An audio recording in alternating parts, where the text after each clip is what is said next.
ఒక వాచర్ వేసి ఇలాగా తర్వాత ఇది పెట్టి ఇలా బిగించనమాట. ఈ విధంగా అయితే మనం బిగించుకోవాలి.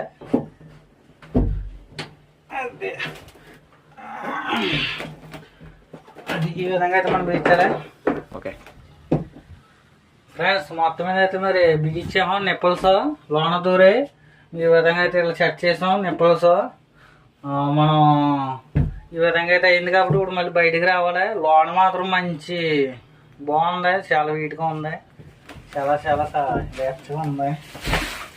అదే ఫ్రెండ్స్, ఇప్పుడు జాగ్రత్తగా మనం తలగా బయటకు ఇలా పెట్టి 2 చేతులు ఇలా బయటకు పెట్టి జాగ్రత్తగా రావాలి. అమ్మా ఓకే ఫ్రెండ్స్, మొత్తం ఏంటంటే ఈ గృహం నుంచి బయటకు వచ్చేసాం.